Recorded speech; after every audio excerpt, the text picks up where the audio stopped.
Hi, everyone. My name is Ria Nochera. I'm an academic coach with the Portland State University Learning Center, and I'm presenting a Roads to Success presentation to you all today on self-management. So without further ado, I'm going to share my screen.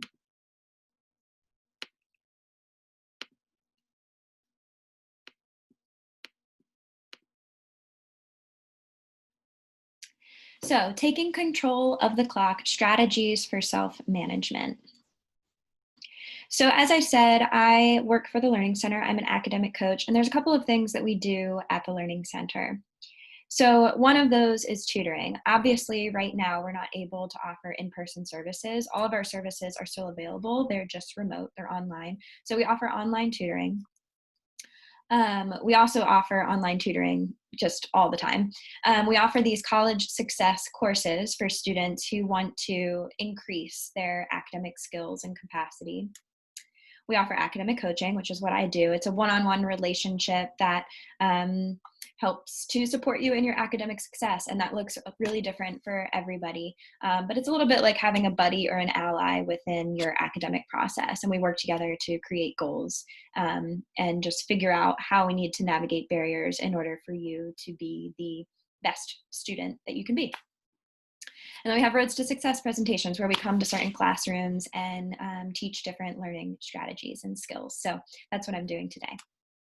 So in this presentation, you're going to learn what self-management is. You're going to hopefully start to identify some of your personal barriers to effective self-management. And you're also going to apply 2 to 3 new strategies or methods that could help improve your productivity. So those are the things we're going to do today. So self-management, it's being responsible for one's own behavior and well-being. You might ask, why do we call it self-management as opposed to time management, which is what a lot of other people call it? That's because you can't control time, right? You can't control time, but you can control yourself. So just calling it self-management puts the power back into yourself. So let's take a couple of minutes. You can pause this presentation, it's recorded. Take a couple of minutes to reflect on what is your current approach to self-management, time management, managing your various different responsibilities. What's your current approach? And then what do you want out of effective self-management? So what does it look like now, and what do you want it to look like in the future? And you can just think about that. I encourage you to grab a pen and paper and kind of do a little journal entry about it. Take a few minutes to do that. I'm going to keep going. Feel free to pause the presentation though. So I've identified 4 components to effective self-management, and those are self-awareness. So that's the first step, is just knowing your strengths, your weaknesses, how you operate, what makes you tick. We also have structure and routine, that's just very important to create some semblance of predictability in how you're going about your schedule. Definitely an element of commitment, right? And sometimes that's the hardest part. And then ongoing evaluation. And I think that's the piece that's often missed or overlooked, but continuously coming back and asking, okay, is this working? Is it not working? If I got that bad grade on an exam, it's not because you're unintelligent. It might be because you're not studying correctly, or you didn't allocate enough time to study. So instead of just assuming that you're doing something wrong, seeing what you can do in order to improve that process. And that's where sometimes a professor or an academic coach or a friend can come in handy to kind of offer some feedback or a different perspective. So step 1 is knowing yourself. And how can we get to know ourselves? So one thing we can pay attention to is your energy. So energy is time, and time is everything. So paying attention to the time of day. Are you a morning person, afternoon person, evening person? When is your energy and productivity at its peak? And then maximizing those times. And that's different for different people. So some people have a lot of energy for, say, socializing in the evening time, but not a ton of energy, like cognitive energy. So doing school assignments aren't great in the evening time, but socializing with friends is. Whereas for other people, it might be the reverse. It's also important to pay attention to just whether you're an introvert or an extrovert, or rather like where you fall on that scale. So if you know you're an introvert, you may want to just schedule in some alone time after your classes. If you know that being exposed to people really kind of taxes your energy, trying to think of ways that you can mitigate that throughout your day. And then similarly, if you're extroverted, maybe being intentional about studying in the library where you're going to get energy around being with other people. I know that's not an option right now, but maybe going for walks on your neighborhood and seeing other people in your neighborhood would be a way to kind of boost your energy during a study break. Paying attention to production versus depletion. So that's just really general, but literally what gives you energy and what takes away energy, and kind of being mindful of that throughout the day. And that could be so many things. That could be the food you're eating, the type of work that you're doing. It could be related to emotions. It could be a lot of different things, but just starting to notice some patterns and trends in what gives you energy and what depletes you.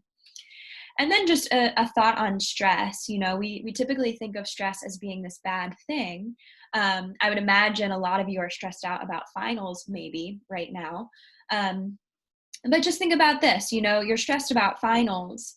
So how are you mitigating that stress? I think for a lot of us, typically, if we're stressed about a test, that means we're going to prepare, we're going to study, and we're going to take the time to set ourselves up for success in that way. So in a sense, stress can be good sometimes because it can lead to productivity, but still important to be mindful that that stress level doesn't get too high to the point where, it's causing you to shut down or to avoid.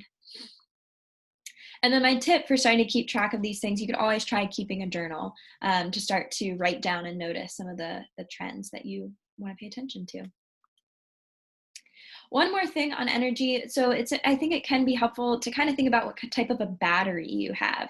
So some people are go, go, go, go, go, right? So they need to jam pack their day without breaks, because if they take that hour-long lunch break, they're going to lose their energy and they're not going to be able to get it back. So some people just jam pack their day and then they crash at the end of the day, and that works for them. Other people need rest breaks, right? So some people need to schedule in those 30-minute breaks throughout the day in order to recharge and replenish. And for them, it's not distracting. For the person who's go, go, go, it might be really distracting to take breaks. It gets them off course. But for those who need rest breaks, it actually helps them stay on course. So those are just some things to consider. So step 2 is establishing structure and routine, right? So that's another component of effective self-management. So let's talk about that. Creating a master calendar. That is the bread and butter of this presentation. And, I'm going to preface this by saying that a master calendar looks different for everybody, because self-management looks different for everybody, because every self is different, right? So I'm going to just kind of go over just generally how you might start to approach creating a master calendar, and just know that you may tweak every step of this to fit your individual needs. But the first step is typically going to be establishing a scheduling system. Do you like to write things down? Do you want to use a planner? Or would you lose a planner within the first day of having it? And so Google Calendar is better for you. Or maybe the calendar that comes on your phone is better for you. But choosing one system and sticking to it is probably going to be the best approach, as opposed to people who use a little bit of the Google Calendar, a little bit of the planner. When you have it all over like that, it's probably not going to be as effective. So trying to choose one system that works for you and dedicating your scheduling to that system. The second step would be entering any fixed commitments. So we're at the end of the term now. So it's a little bit different, but typically I'd recommend at the beginning of the term, you sit down that first week of school and you enter in all your fixed commitments for the rest of the term. So that's any big deadlines for assignments, what time your classes are, your work schedule, any trips or events that are coming up, any commuting times, protected times like for self-care or laundry or chores, any like adulting type thing. So there's really a spectrum in that, right? Some people even put in their bedtimes. For other people, if they were to map out every minute and hour of their day, that would just be overwhelming and stressful. So again, it's about finding that balance that's right for you. But the whole, the intention of this step is just to start to be able to look ahead and to see what's fixed and what is unchanging, so that you can start to see where your free time is. So here's an example of what a master calendar could look like. There's commutes in there, internship. This was my schedule from, I think, fall term. And so then where I can see where my commitments are, and then I'm able to schedule in my study times, and when my study times, when my papers are due. And you can just start to plan out your time in a more informed way. So the third step, as I said, is establishing your study blocks and sticking to them and being realistic. Maybe it's not realistic to carve out 4 hours all at once. Maybe you need to disperse 4 hours throughout the day, an hour in the morning, hour in the afternoon, 2 hours at night. But being realistic about when your study blocks are. And then from there, once you know when your study blocks are, and ideally that's the same time every week because routine is helpful for a lot of us. After you do that, then you commit to your check-in day. So I really like to encourage people to kind of rethink what day starts their week. So if you think of your week as starting on a Friday, let's say, then you have the opportunity to sit down on a Friday and plan out the following week. And the advantage of that is that then you can really enjoy your weekend, right? You know what you need to accomplish over the weekend in order to set yourself up for success for the rest of the week. Whereas if you think of your week as beginning on a Monday, then you might end up kind of wasting time over the weekend, or just feeling kind of generally stressed all weekend because you know that there are things coming up that you have to do, but you don't know what they are. So thinking of rethinking the day that starts your week. And on that day, your check-in day, you look ahead, right? You look at your syllabus, you look at what's coming up, and you start to plan out those study blocks really specifically. So you say, on Monday, I need to read chapters 2, 3, and 4. On Tuesday, I need to work on that outline. And on Wednesday, I need to complete my final draft for the paper. And so you can kind of work backwards. You look at what your deadlines are, and then you can work backwards from there. So I believe that some of you have seen this already, because I think this was covered in Study Smarter, Not Harder, but just a few notes on structuring a study session. So in terms of creating structure and routine for your study session. So setting a goal at the beginning, right when you sit down, you've created your organized desk space, and you decide what you want to accomplish in this study session. How many pages do you want to read? How many articles or chapters do you want to complete by the end of this next period of time? And then you study with focus for 30 to 50 minutes. So it really fluctuates, again, depending on how long you can focus. Some people can sit down for a whole hour. Other people need to work in 30-minute chunks. They need to make it a little bit smaller in order to be able to focus. And during that time, interacting with the material in active ways. So this is where you're being really productive, right? This is where the content is created. And then reward yourself. So taking a break, taking 5, 10, 15 minutes to step away and really holding yourself to it. And then at the end, coming back and reviewing. So maybe reviewing that study guide you just created, or reviewing the chapter objectives that you just read, but going over what you just studied and seeing if you created your goal. Creating lists can be really helpful for this process. So when you sit down for your first study session of the day, writing a list of your goals and your to-dos and what you want to accomplish, so that you can know whether you accomplished it or not, and then plan effectively for the future. Timers can be really helpful for all of this. I know for myself, I can get distracted. I can get kind of pigeonholed or tunnel vision, and I'll just sit down and write a paper for 5 hours and then feel like, burnt out or frazzled by the end of it. So using timers to sort of track and hold yourself accountable to taking breaks. Okay, so it's time for the time survey. I think you should have this. It will probably be sent out in an email for you. Go ahead at this point and pause the video and take the time survey. There's instructions on it. It should be fairly self-explanatory. I know that it's different since because of COVID-19. I know that all of our routines have been disrupted, but hopefully this gives you an idea of how much time you actually have for studying, and it might even reveal some trends of where you may be misallocating time and where you can allocate it differently. So pause it, take it, I'm gonna move on. So step 3 is that commitment piece, right? So actually doing it, and you can do it. SMART goals. I believe you all have learned about SMART goals probably 3 or 4 times by this point. So they are specific, measurable, attainable, relevant, and time-based goals. And that is how you are going to help hold yourself accountable and stay committed. So outcome versus process goals, just a little reminder, the outcome goal is the big picture. maintaining a 3.5 GPA for winter term. Maybe in terms of self-management, it's about not turning in a single late assignment all term. That could be a good outcome goal. And then the process goal is the action steps you're going to take to get there. So the example here is planning 3 days to study for your chem exam during week 10. Maybe in terms of not handing in late assignments, it's something to do with using a master calendar, setting timers on your phone for when assignments are due, and starting assignments at least 3 days before the due date. So those are just some process goals that I just thought of off the top of my head that could support self-management. So how will you accomplish your goals though? Hard work for sure, commitment, and rewards, treating yourself. It's so important.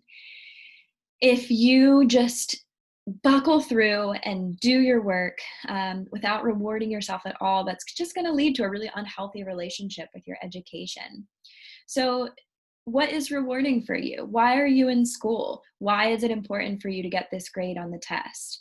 And just thinking of ways that you can reward yourself throughout the day as well as throughout the term in order to motivate yourself to achieve your goals. So let's pause here. You can return to that pen and paper, and should be pretty simple, should be pretty easy, or not, we'll see, but listing 5 short-term rewards and 5 long-term rewards. So I kind of think of that in the short term. Short-term rewards would be things you can do every day to reward yourself after a study session. Only takes 5 to 10 minutes, maybe a snack or a cup of tea or a walk or a 5-minute meditation or zoning out on social media for 5 minutes. But create a list of 5 short-term rewards that you could use today or tomorrow, this week, and then 5 long-term rewards. So why are you in school? What is rewarding about being in school? Or what is rewarding about this major? Or what is rewarding about, I don't know, living in Portland? But thinking of these long-term rewards that might come if you're successful in school. I'm going to move on, but feel free to pause it if you need more time. So that commitment piece, I've included here just a couple of tips for what might help with commitment. So number 1 is aiming for progress, not perfection. Perfectionist, I am one, I get it, I see you, and it can be really challenging to be a perfectionist. One saying that I really like is a good paper is a done paper, right? A good paper is a complete paper. So aiming for progress, not perfection. And breaking things down into manageable chunks. So instead of saying, I need to do this entire paper and it needs to be perfect, just starting with, I just need to do the outline and it will be good enough. Doing the worst task first. So that task that you're avoiding, that is just weighing on your shoulders, that you're really stressed out about, that you don't want to do, just getting it out of the way, doing it first, and then you'll feel a lot lighter and you'll probably feel accomplished and motivated to then continue through the rest of the day. Another idea is to alternate unpleasant tasks with tasks you enjoy. So if you really like your readings for that one class, but you hate the math problems for that other class, maybe you start by doing the math problems and then you do the reading sort of as a reward, and then you do the math problems and then the reading, and you alternate like that to give yourself a break and to reward yourself. Then making your environment pleasant. It's such a small thing and might be easy to overlook, but it really makes a difference, I think, for a lot of us, to make sure that your desk space is organized, that maybe you can light a candle, or maybe you have a plant nearby, just something so that you enjoy working where you're working. And then lastly, my favorite tip, don't put any to-do on your list that takes more than 30 minutes. If you have something on your to-do list that takes more than 30 minutes, figure out how to break it down to make it more manageable. And that will really help to decrease procrastination. So the last step is that ongoing evaluation, checking yourself.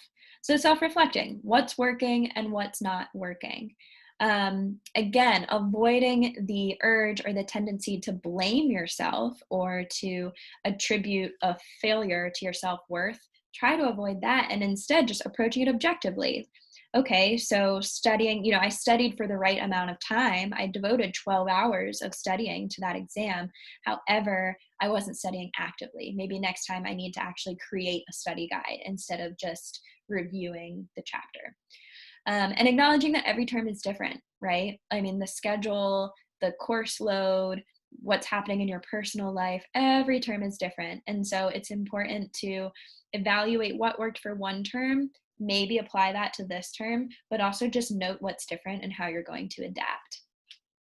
And then establishing an accountability buddy. So maybe that's a friend of yours, maybe that's a family member, just someone that can help you stay accountable to your goals, that maybe you can report back to and say, hey, I feel really proud because I accomplished X, Y, and Z. Or, hey, I'm really struggling with accomplishing X, Y, and Z. Do you have any ideas for how I can do better, or any tips? Can you support me in any way? And if you want more support with having an accountability buddy, then meeting with an academic coach, and we can help you with self-management, study strategies, motivation. A lot of people just appreciate having someone to report back to, or someone just to kind of talk things out. So if you want to make an appointment, you can email me directly. My email's there. You can call the Learning Center front desk, or you can fill out a form on our website. Now is a great time to set up academic coaching if you're planning to take summer classes. Now would be a great time to set an appointment for the summer term to set yourself up. So, final reflection, what are 2 to 3 new tips, strategies, methods that you can use in order to more effectively manage yourself going into finals week? So just jot down on that pen and paper, what are 2 to 3 takeaways from this presentation? And that can be reflections that you've made on yourself, that can be tips that I've covered, or anything else. But what are 2 to 3 new things that you can try to implement in the next couple weeks? So if you have any questions, feel free to reach out through email or schedule an appointment. Yeah, and I really appreciate you all taking the time to watch this presentation. I hope it was helpful, and best of luck going into finals week.